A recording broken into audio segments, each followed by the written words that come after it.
Salut les amis, comment allez-vous? C'est Nico. Aujourd'hui, on va pas voir de routine. Aujourd'hui, on va travailler une technique qui est ultra utile, qui est une de mes techniques préférées. Je pense que c'est une des premières techniques que j'ai apprises. Et ça s'appelle le Cardini.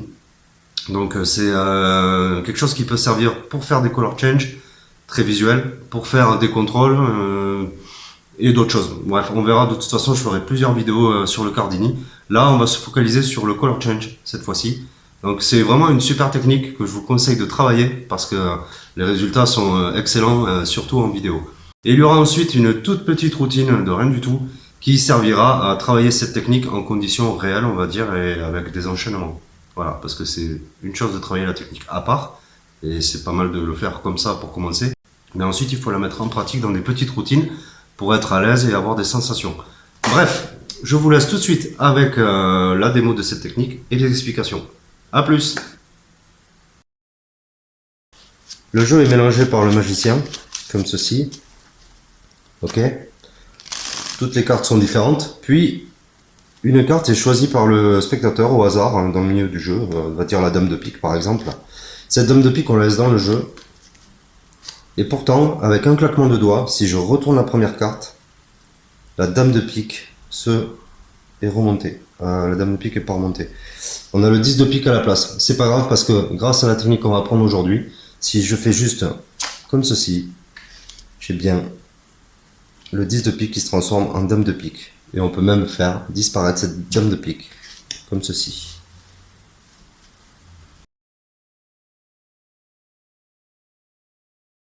Salut tout le monde et bienvenue sur ma chaîne de magie. Je suis heureux de vous retrouver pour aujourd'hui parler d'une technique que j'affectionne particulièrement qui s'appelle le Cardini et qui peut être utilisé vraiment pour pas mal de choses. Ça peut servir pour des contrôles, pour des disparitions, pour des color change notamment.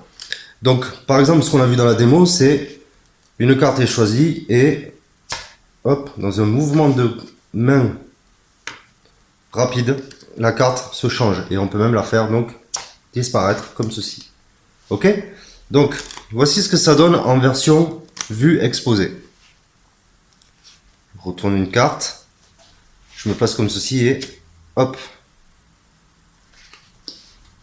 Ok, pareil pour le vanish. Et voilà. Donc déjà, la première chose qu'il va falloir apprendre à faire, c'est bien tenir le jeu. C'est-à-dire que généralement on tient le jeu dans la position de la donne, comme ceci, d'accord? Index sur la tranche supérieure, le pouce le long, et ensuite les trois autres doigts sur la tranche sur le côté.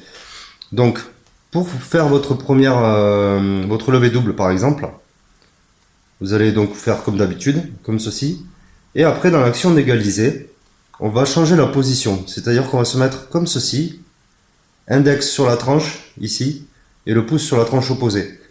Et les autres doigts vont se mettre plus ou moins comme ça. Ce qui va être très important, c'est d'être capable de tirer la carte ici, juste avec le petit doigt, éventuellement avec l'annulaire, et l'index, lui, va rester ici pour maintenir le tout. D'accord? Donc déjà, ce qu'il faut arriver à faire vraiment de manière assez rapide, c'est ça. Faut vraiment s'entraîner à ça. Et en fait, c'est un peu comme si on voulait tirer la carte en diagonale, par ici. Oh là j'y suis allé un peu fort même. Voilà, donc il faut vraiment s'entraîner à ça, ok? La carte ensuite vient se loger à peu près dans cette zone-là, et tenue principalement par le petit doigt et par l'index, et avec un appui sur le paquet de cartes, comme ceci. Donc on va prendre deux cartes qui tranchent bien.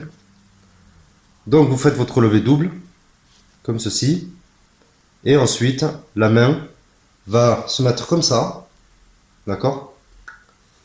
Et dans l'action de faire ça, le petit doigt et l'index et l'annulaire vont s'occuper de tirer la carte comme ceci. Le timing va être hyper important, c'est-à-dire que quand on est en train de replier sa main et juste avant qu'on la redéploie, on est déjà en train de tirer en fait. Vraiment c'est le meilleur timing possible, comme ça. Et la main va donc cacher cette partie-là de la carte. Ce qui va être hyper important aussi, c'est au moment de faire ça, que la carte ici bouge pas, saute pas ou se décale pas. Parce que ce qu'on veut donner comme impression, c'est que la carte se transforme en une autre carte. Donc là, on a le 10 et le 8.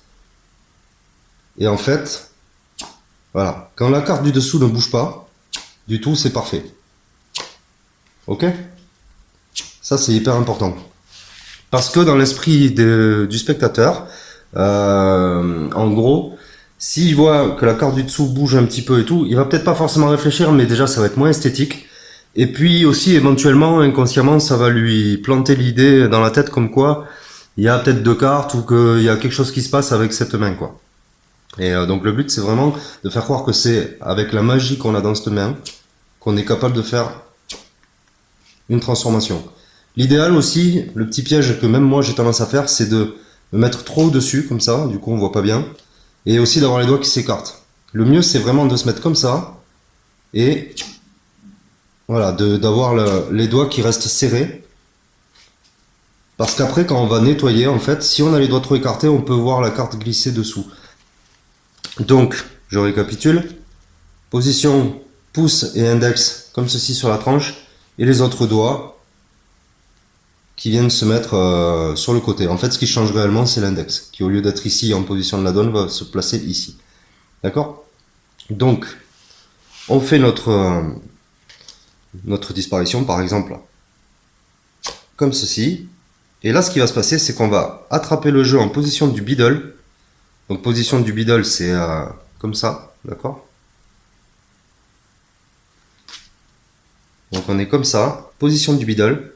Et là, en fait, avec les doigts qui sont situés sous la carte, tout ce qu'on va faire, c'est, dans l'action de remettre le jeu à plat, on va en même temps tirer la carte dessous pour la placer sous le jeu. Ou alors, ce qu'on peut faire aussi, c'est, hop, on fait notre move, position du biddle, donc la carte peut toucher ici même au niveau de la pomme.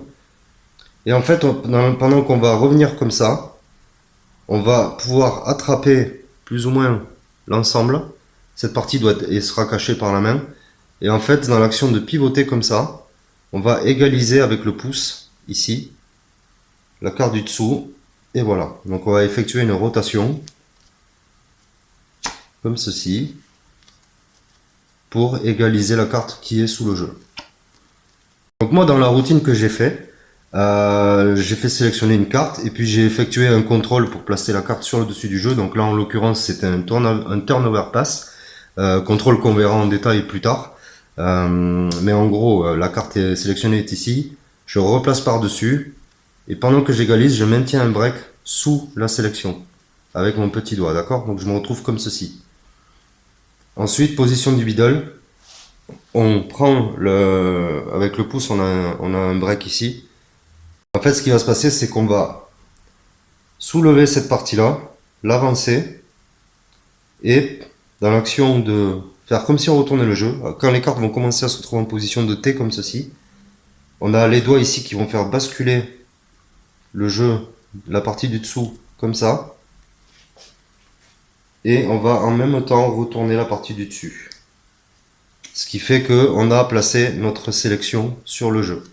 Après, à partir de là, on n'a plus qu'à faire une levée double, comme ça. Montrer que la main est vide. Pendant ce temps-là, qu'on a égalisé, on se positionne index, pouce sur les côtés et les doigts ici. Et là, on va faire ceci. Voilà. Et après, on n'a plus qu'à égaliser. Et on a notre sélection qui est apparue. Et après, on peut la faire disparaître si on a envie. Comme ceci aussi. Hop, pareil. Et voilà les amis, c'était donc le tuto du Cardini. Donc il y a un petit peu de travail, c'est vrai, mais croyez-moi, si vous vous acharnez, vous allez arriver à des résultats rapidement. Expérience perso, faites-moi confiance là-dessus. Donc si la vidéo vous a plu, n'hésitez pas à vous abonner, à liker et aussi à commenter. La section commentaires, elle est également là pour que je puisse vous apporter des précisions, des éclaircissements s'il y a des passages que vous n'avez pas bien compris ou que j'ai mal expliqué. Ok, pas de problème là-dessus. Entraînez-vous bien et je vous dis à bientôt pour un prochain tuto. Salut!